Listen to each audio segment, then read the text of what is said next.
ಮಾರಡ್ಗಿ ಗ್ರಾಮದ ಕೃಷಿ ಹೊಂಡದಲ್ಲಿ ಯುವಕನ ಶವ ಪತ್ತೆ. ಮೃತನ ಶವ ಹೊರತೆಗೆದ ಅಗ್ನಿಶಾಮಕ ದಳ ಅಂಡ್ ಗ್ರಾಮೀಣ ಠಾಣೆ ಪೊಲೀಸರು. ಧಾರವಾಡದ ಕೃಷಿ ಹೊಂಡದಲ್ಲಿ ಯುವಕನೊಬ್ಬನ ಶವ ಪತ್ತೆಯಾಗಿರುವ ಘಟನೆ ಧಾರವಾಡ ತಾಲೂಕಿನ ಮಾರಡ್ಗಿ ಗ್ರಾಮದ ಹೊರವಲಯದಲ್ಲಿ ನಡೆದಿದೆ. 24 ವರ್ಷದ ಕಲ್ಮೇಶ್ ಮಲ್ಲಪ್ಪ ಗರ್ಗದ್ ಮೃತ ಯುವಕನೆಂದು ಗುರುತಿಸಲಾಗಿದೆ. ಇತ್ತೀಚೆಗೆ ಸುರಿದ ಭಾರೀ ಮಳೆಯಿಂದಾಗಿ ಕೃಷಿ ಹೊಂಡ ಭರ್ತಿಯಾಗಿದೆ.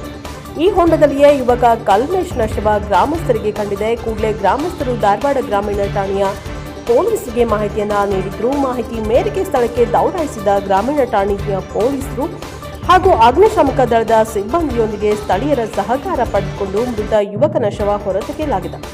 ಸದ್ಯ ಈಗ ಮೃತ ಯುವಕನ ಶವವನ್ನು ಮರಣೋತ್ತರ ಪರೀಕ್ಷೆಗಾಗಿ ಧಾರವಾಡ ಜಿಲ್ಲಾ ಆಸ್ಪತ್ರೆಗೆ ರವಾನಿಸಲಾಗಿದೆ. ಈ ಕುರಿತು ಧಾರವಾಡ ಗ್ರಾಮೀಣ ಠಾಣೆಯಲ್ಲಿ ದೂರು ದಾಖಲಾಗಿದ್ದು, ಪೊಲೀಸರು ಪ್ರಾಥಮಿಕ ತನಿಖೆಯ ನಂತರವಷ್ಟೇ ಆತ್ಮಹತ್ಯೆ ಅಥವಾ ಕೊಲೆಯೋ ಎಂಬುದು ತಿಳಿದು ಬರಬೇಕಾಗಿದೆ. Bureau reporter Santosh Medar, Dharwad.